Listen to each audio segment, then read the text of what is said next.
상속채무로 고민 중인 상속인 여러분 안녕하세요.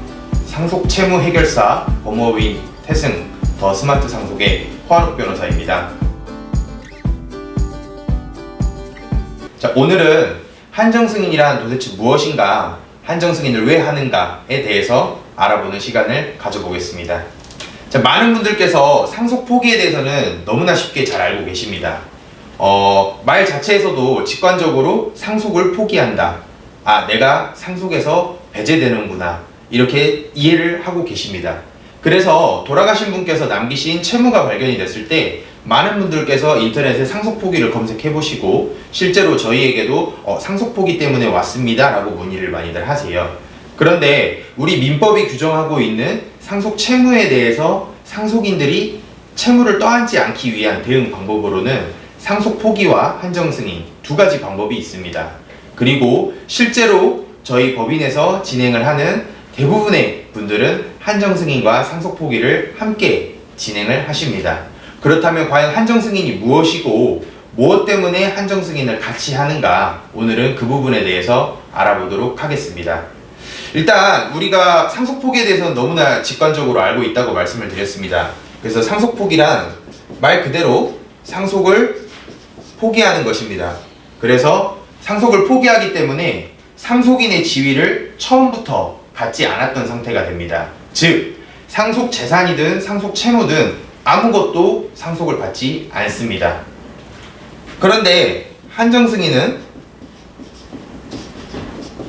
우리가 말 자체에도 승인이라고 되어 있는 것처럼 일단은 상속인의 지위를 유지하게 됩니다.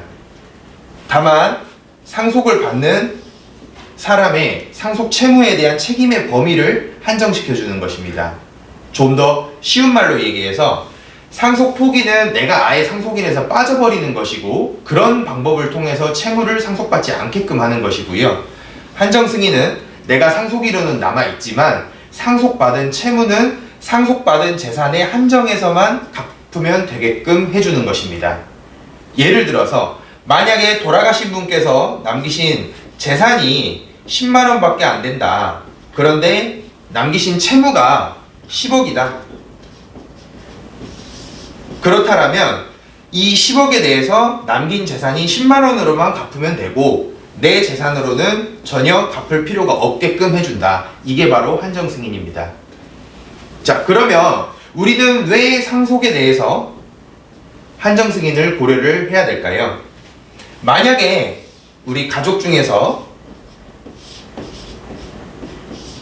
오늘날 가장 많은 부모님과 2명의 자녀로 이루어진 가족이라고 가정을 해보겠습니다. 아버지께서 돌아가셨어요.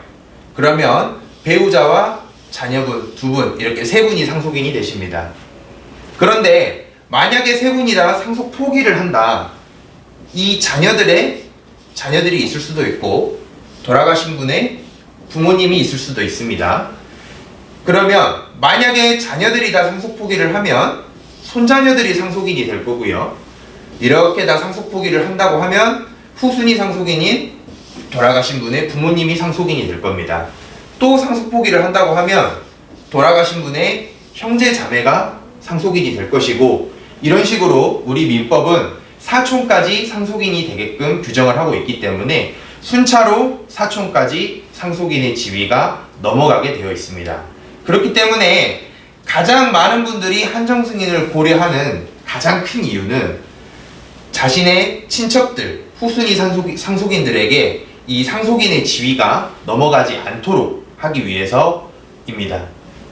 즉, 애초에 처음에 자녀분 중에 한 분이 한정승인을 하시고 나머지 배우자와 자녀가 상속 포기를 했다.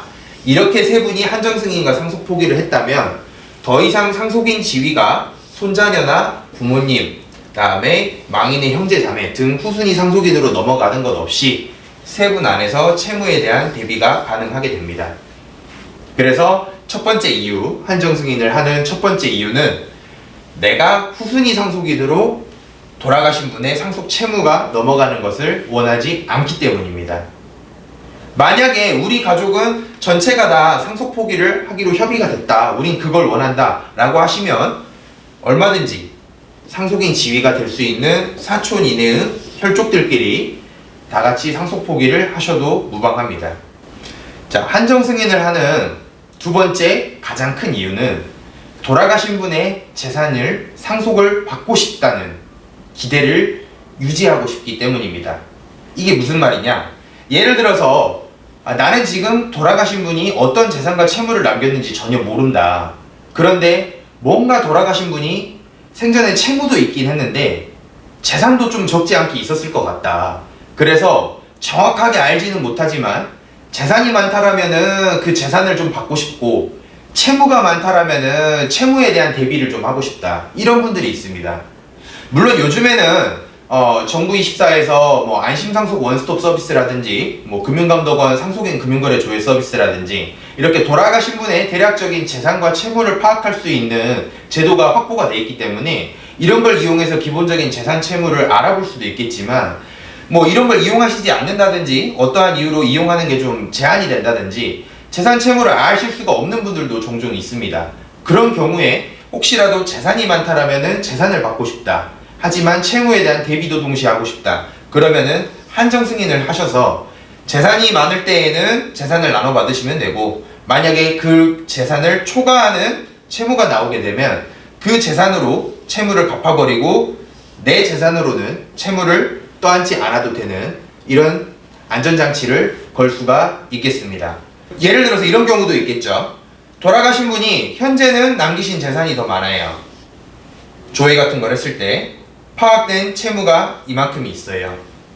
현재는 남긴 채무보다는 재산이 더 많은데 무언가 어떤 이유에서 또 다른 더 큰 채무가 나오지 않을까 걱정이 되는 경우가 있습니다. 당연히 조회했을 때에는 제도권 안에서 조회 대상 기관에서 파악이 가능한 채무만 조회가 되는 것이기 때문에 조회 결과 나오지 않은 채무가 얼마든지 더 있을 수 있습니다. 그런 경우에는 돌아가신 분의 생전 생활관계에 비춰봤을 때 뭔가 우리가 현재 파악하지 못한 채무가 있을 가능성이 걱정이 된다. 그런 경우에는 혹시라도 이게 나타나면은 이 채무를 상속 재산만 가지고 갚고 내가 떠안지 않기 위해서 한정 승인을 하시는 경우가 있습니다. 그래서 이렇게 혹시라도 돌아가신 분께서 남기신 재산이 많다면 재산을 받고, 채무가 많다면 이 채무를 우리가 떠안지 않고 싶다라고 하실 때에는 한정 승인을 고려하시면 되겠습니다. 지금까지 한정 승인이 무엇이고 한정 승인이란 어떤 경우에 해야 하는가에 대해서 알아보았습니다. 상속 채무가 고민이라면 상속 채무 해결사 허한옥 변호사를 찾아주시기 바라겠습니다. 감사합니다.